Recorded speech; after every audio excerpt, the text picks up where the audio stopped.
एक गांव में एक बूढ़ा जगजीवन अपने दोनों जवान बेटी मोहित और भानु के साथ रहता था। जगजीवन का गांव में एक बहुत बड़ा ढाबा था। वहां वो तरह तरह के पकवान बनाकर बेचा करता था और उसे देख देख कर उसके दोनों बेटे भी वो सब सीखते। कुछ सालों बाद जगजीवन की मृत्यु हो जाती है, जिसके बाद आज तक मोहित और भानु ही वो ढाबा चला रहे हैं। अरे वाह, क्या बात है। इतना बेहतरीन और लाजवाब खाना मिलता है आपके यहाँ पर।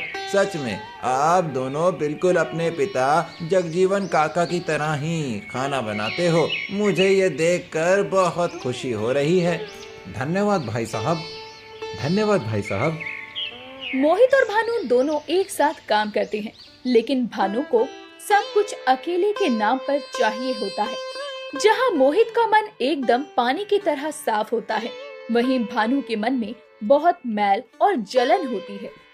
कब तक मैं इस मोहित के साथ ये ढाबा, घर और बाकी सब कुछ बांटता रहूंगा? नहीं, मुझे जल्दी से जल्दी कुछ करना होगा, जिसके बाद ये ढाबा, घर और बाकी सब कुछ सिर्फ और सिर्फ मेरा हो जाए, सिर्फ मेरा।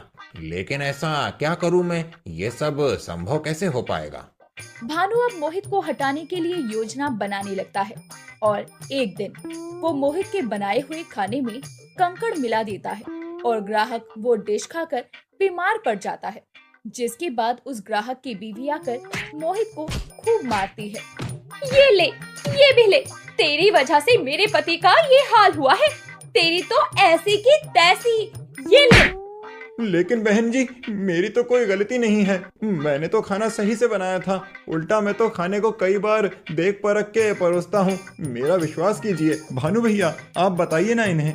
चुप रहो तुम मोहित। तुम इतने लापरवाह और गैर जिम्मेदार कैसे हो सकते हो? ये ढाबा कितने सालों से हमारे बाबूजी ने चलाया है और अब इसकी इज्जत हमारे हाथों में है। उसी को तुम अपनी लापरवाही के चलते मिट्टी में मिलाना चाह रहे हो। उस ग्राहक को तुम्ही ने तो खाना परोसा था ना, जिसमें कंकड़ थे। क्या? लेकिन भानु भैया। अरे चुप हो जा तू, वरना एक लापड़ लगाऊंगी तो 7 समुंदर पार जाकर गिरेगा। चल, अब तू इस गांव में नहीं रहेगा। निकल यहाँ से। तेरा भैया ही ये ढाबा संभालेगा अभी, क्योंकि तेरे भैया और तुझ में जमीन आसमान का फर्क है। नहीं बहन जी, ऐसा मत बोलिए। मुझ पर भरोसा रखिए। मैंने सच में ऐसा कुछ नहीं किया है। मैं बहुत बारीकी से ध्यान देकर खाना बनाता हूँ। मुझ पर विश्वास कीजिए बहन जी। मैंने कहा निकल यहाँ से, वरना मैं तुझे मार मार कर लाल पीला नीला करके इस गांव से बाहर निकालूंगी। समझा तू? मोहित को ना चाहते हुए भी उस गांव को छोड़कर जाना पड़ता है। वो दूसरे गांव जाकर रहने लगता है और बड़ी कठिनाई के साथ जीने लगता है। वहीं वो सब कुछ भानु का हो जाता है और अकेले वो सबका मालिक बनकर बहुत खुश होता है। बेचारा मोहित, मेरा छोटा भाई। अब मैं अकेले इस ढाबे को चलाऊंगा और सारा पैसा मेरा होगा, सारी तारीफ मेरी होगी, सब कुछ सिर्फ और सिर्फ मेरा होगा। मुझे कुछ भी किसी के साथ बांटना नहीं पड़ेगा। यहाँ भानु ये चाल चलकर बहुत खुश होता है, तो वहीं वहाँ पर मोहित के लिए जीवन में संघर्ष बढ़ जाता है। वो जगह जगह जाकर नौकरी ढूंढता है, लेकिन उसे कहीं भी नौकरी नहीं मिलती। हे भगवान, अब मैं क्या करूं? मेरे पास जितने पैसे थे वो सब खत्म होने को आए हैं। मैं अब बिना पैसों के कैसे रहूंगा? मुझे नौकरी भी नहीं मिल रही कहीं भी। मोहित बहुत परेशान हो जाता है, लेकिन वो थक हार कर यूं ही चुप नहीं बैठता। वो फिर भी नौकरी ढूंढना जारी रखता है और कुछ दिनों बाद उसे एक कपड़ा मिल में नौकरी मिल जाती है। भगवान जी, आपका लाख लाख धन्यवाद। मेरे साथ सही हुआ या गलत, अब मैं ये सब नहीं सोचने वाला। वो मेरा अतीत था और अब मैं उसे पीछे छोड़कर अपने जीवन में आगे बढ़ूंगा और अब एक नई शुरुआत करूंगा। मोहित अब उस मिल में काम करने लगता है और महीने भर में अच्छे खासे पैसे कमाने लगता है। वहीं भानु भी गांव में अकेले ढाबे को चलाते हुए ठीक ठाक पैसे कमाने लगता है, लेकिन उसके खाने के स्वाद में वो बात नहीं होती जो कि मोहित के खाने के स्वाद में थी। इसीलिए ग्राहक उससे कहते हैं, भानु भाई, आपके हाथ के राजमा चावल से बढ़िया तो मोहित भाई के हाथ के थे। मानता हूँ कि उनसे गलती हुई और इसीलिए उन्हें गांव से निकाला गया, लेकिन वो वाकई में एक बहुत ही अच्छे आदमी थे और खाना भी बहुत मजेदार और लाजवाब बनाते थे। उनके हाथों में एक अलग सा ही जादू था। ओ बुड़बक, अगर तुझे चुपचाप खाना खाना है तो खा, लेकिन अगर यहाँ बैठकर उस मोहित के नाम की माला जपते हुए उसके गुणगान गाने हैं तो तू यहाँ से निकल जा। मैं तुझे बोल दे रहा हूँ। हाँ हाँ, नहीं खाना मुझे यहाँ का खाना। अब आपके हाथ का खाना बना काफी बेस्वाद है। रखो ये फीकी दाल और ये कच्चे पराठे अपने पास ही। हाँ। वो ग्राहक थाली वहीं रख कर चला जाता है और ये देखकर भानु को बहुत गुस्सा आता है। तेरी तो पता नहीं क्या डालता था वो मोहित अपने खाने में, जो हर कोई उसके जाने के बाद भी उसकी तारीफ के पुल बांधता है। नहीं, मैं भी अपने खाना बनाने के अंदाज को बदलूंगा और अच्छे से अच्छा खाना बनाऊंगा, जिसके बाद ग्राहक मेरी भी बार बार की तारीफ करेंगे। हाँ। मोहित कुछ महीनों तक उस मिल में काम करके पैसे इकट्ठा और अपना एक ढाबा खोलता है। मैंने मिल में नौकरी की ही इसीलिए थी ताकि मैं पैसे जोड़ सकूं और अपना एक ढाबा बना सकूं। बाबूजी, आप तो जानते ही हो ना, ऊपर से आप देख ही रहे हो ना कि मैंने कुछ गलत नहीं किया था और ना ही मैं वैसा कुछ कर सकता हूं, लेकिन फिर भी मुझे उस झूठे इल्जाम में फंसाया गया और गांव से बाहर निकाल दिया गया। लेकिन मैं अब इस ढाबे से अपनी नई पहचान बनाऊंगा और आपके सिखाए गए सारे पदार्थों को बनाकर बेचूंगा। अपना आशीर्वाद मुझ पर बनाए रखिएगा बाबूजी। मोहित का ढाबा उस गांव में चंद दिनों में ही बहुत तेजी से चल पड़ता है। ग्राहकों को उसके हाथों का खाना बहुत पसंद आता है और सभी बड़े चाव से खाते हैं और भर भर के मोहित की प्रशंसा करते हैं। ओए होए होए, ओ मोहित परा, इतने स्वादिष्ट और शानदार छोले भटूरे बनाए हैं तूने कि मैनू की दस्सा तैनू। ओए, तूने तो मारा दिल खुश कर देता। ओए बल्ले बल्ले, शावा शावा। धन्यवाद मनप्रीत भाई, ये लो तुम्हारी लस्सी एकदम पंजाबी स्टाइल में बनाई है, पीकर दिन बन जाएगा। ओए सच में यारा, तेरे हाथ में साक्षात मां अन्नपूर्णा का वास है, इसीलिए तू इतनी बढ़िया बढ़िया डिशेस बना लेता है।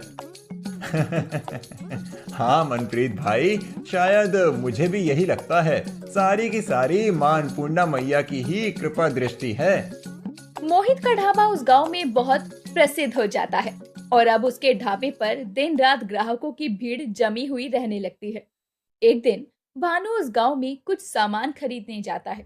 तभी उसे मोहित की बढ़ती तरक्की के बारे में पता चलता है, जिससे भानु की जलन और ज्यादा बढ़ जाती है।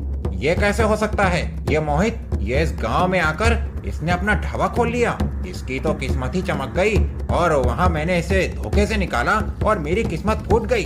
नहीं, मैं पीछे और मोहित आगे। ये नहीं हो सकता, हरगिज़ नहीं हो सकता। मैं मोहित को आगे जाने ही नहीं दूंगा। वो मुझसे आगे जाने के लिए बना ही नहीं है। मोहित, अब तू देख कैसे मैं तेरी तरक्की के रास्ते का रोड़ा बनता हूँ। भानु अब भेष बदलकर एक बाबा बनता है और मोहित के ढाबे पर जाता है और उसे प्रसाद देता है। अरे बाबूजी आप? हाँ बेटा, ये ले प्रसाद खा, माता रानी तेरा भला करे। आपका बहुत बहुत धन्यवाद बाबूजी। बेवकूफ कहीं का, इसे तो खबर भी नहीं है कि इस प्रसाद में मैंने एक ऐसी दवाई मिलाई है जिससे व्यक्ति की याददाश्त चली जाती है और जो कार्य वो रोजमर्रा के जीवन में ज्यादा मात्रा में करता है वो उस कार्य को भूल जाता है। भानु वहाँ से चला जाता है। उस मिलावटी प्रसाद का असर अब मोहित पर होने लगता है। थोड़ी देर बाद जब वो ढाबे में कचौरियां बनाने जाता है, तभी उसे समझ नहीं आता कि वो कैसे बनाए। ये क्या हो रहा है? मुझे कुछ याद क्यों नहीं आ रहा? मैं कचौरियां बनाना कैसे भूल सकता हूँ?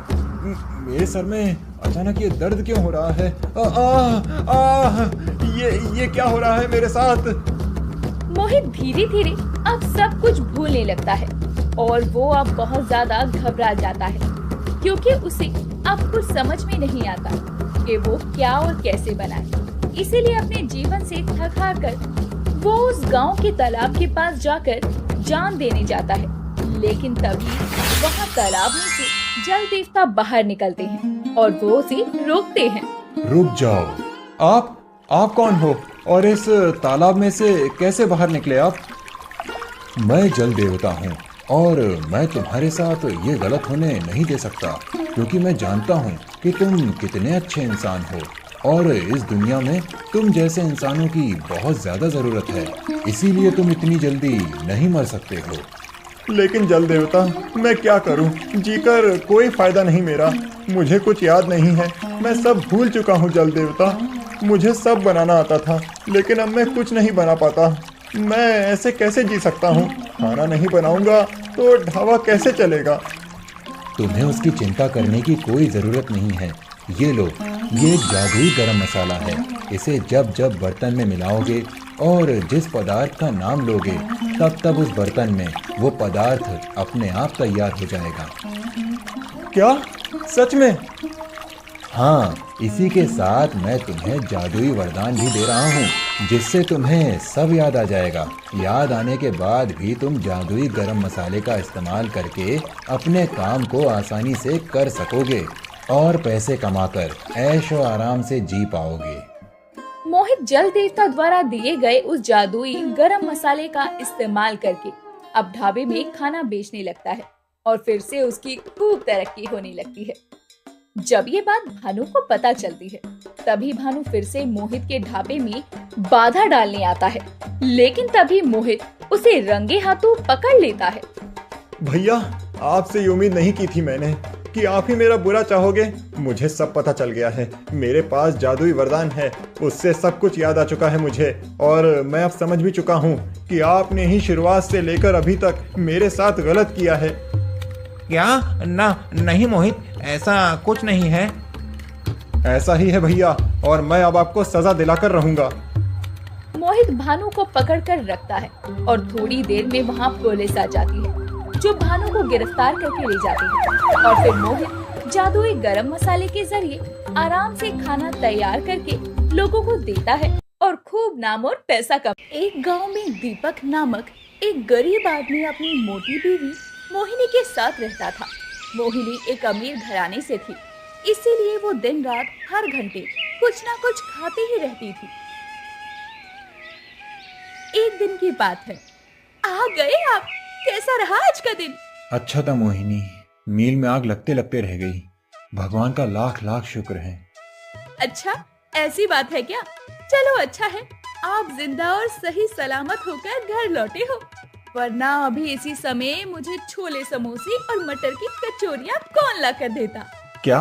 ये कैसी बातें कर रही हो मोहिनी? मैं तुम्हें इस समय ये सब कैसे ला कर दे सकता हूँ? मैं पहले ही बहुत थक चुका हूँ आज के सारे काम खत्म करके।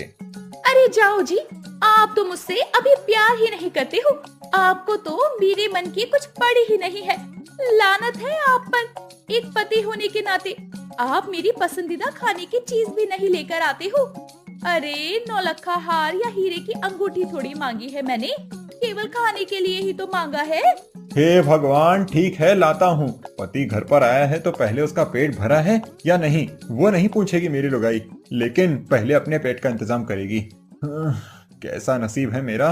मैं भी ना, सच में। दीपक देर रात को भागते भागते गांव के मिष्ठान भंडार के पास जाता है और मोहिनी के लिए छोले समोसे और मटर की कचौरियां लेकर आता है। मोहिनी यूं ही दिन रात कुछ ना कुछ ठूसती रहती है।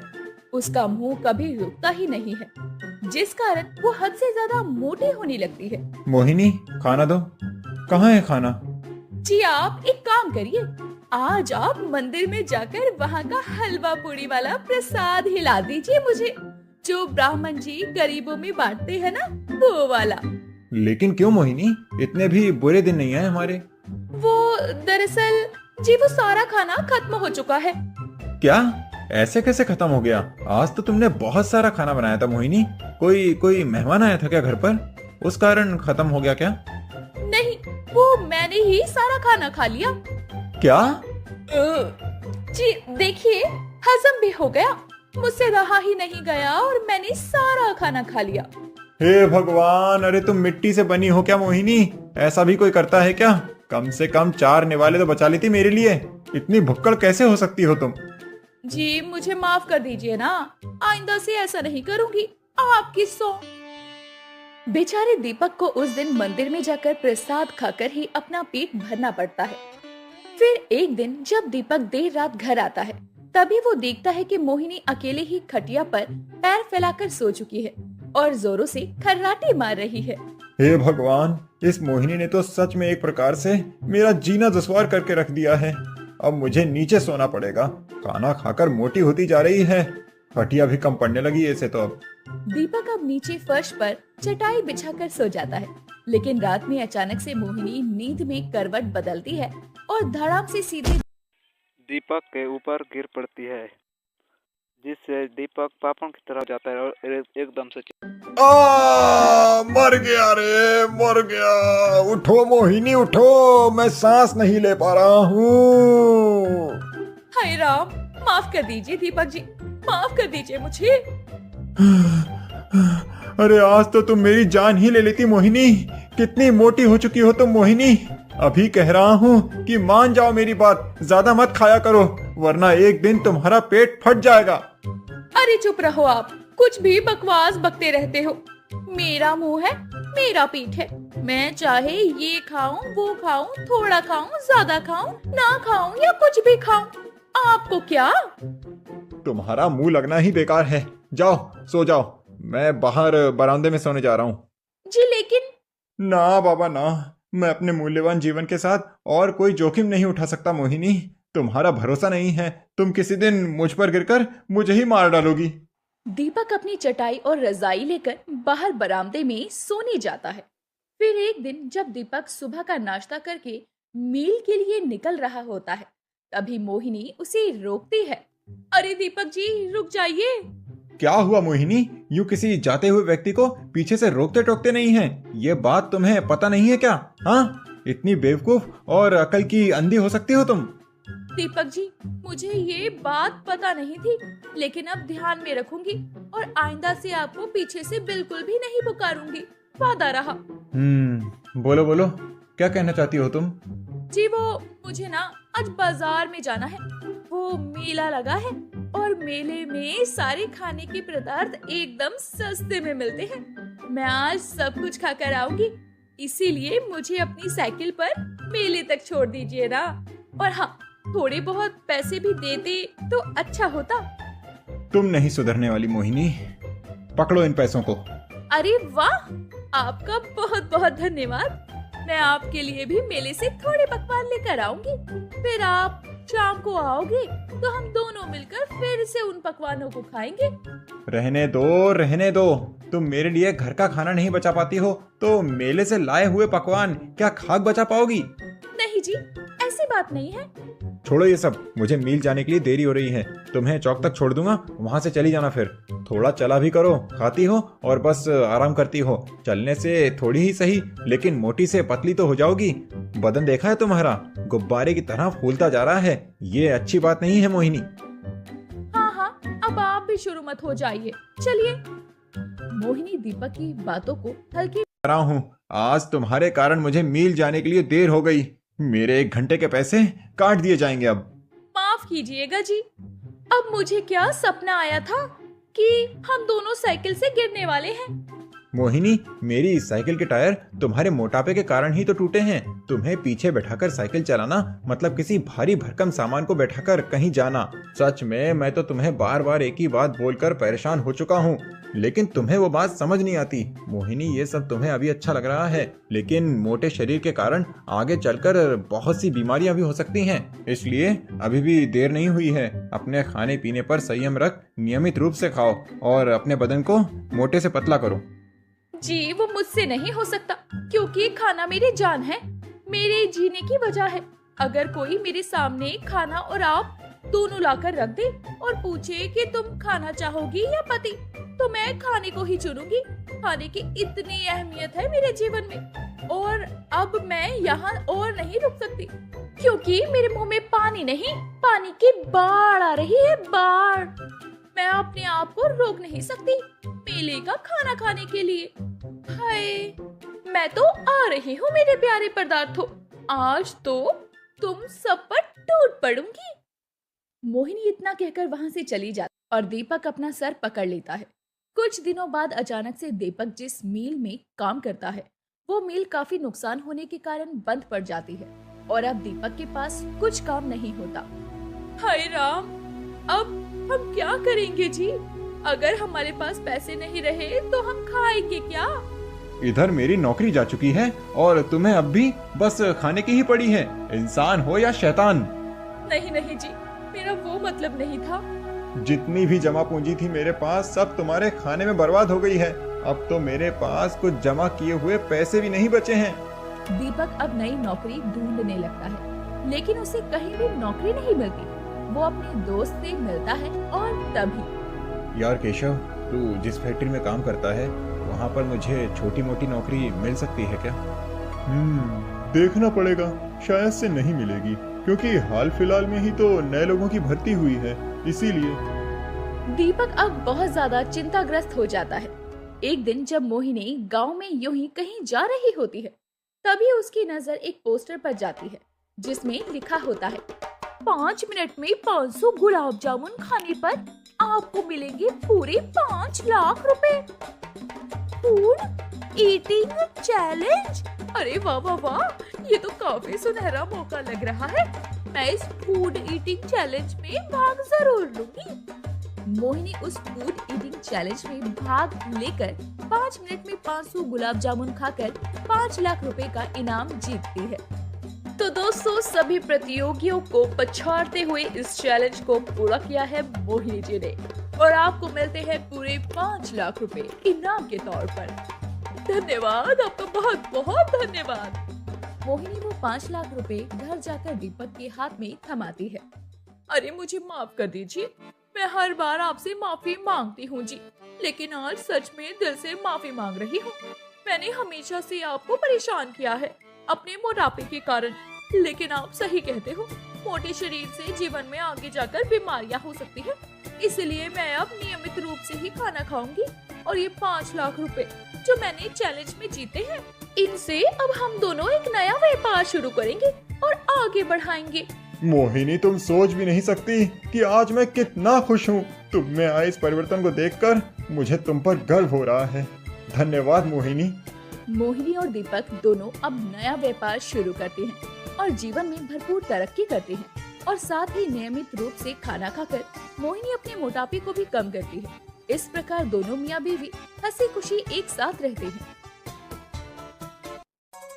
सोमपुर नामक एक गांव में संजय कहकर एक प्रसिद्ध शहद वाला रहता था, जो गांव के बाजार में शहद बेचता था। उसका इस दुनिया में अपनी माँ वसुंधरा के अलावा और कोई नहीं था। सभी गांव वाले संजय के पास से ही शहद खरीदते थे। वाह वाह, क्या बात है! इतना लाजवाब शहद तो मैंने अपनी पूरी जिंदगी में कभी कहीं नहीं खाया। दिल खुश हो गया वाकई में। मुझे 2 नहीं 4 बोतल चाहिए। मैं 4 बोतल खरीदूंगा। अरे हाँ हाँ संजय भाई साहब, आपके यहाँ का शहद बहुत ही ताज़ा और फायदेमंद होता है। दाम में भी मस्त और स्वाद में भी मस्त। मैं तो अब यहीं से शहद खरीदा करूँगी।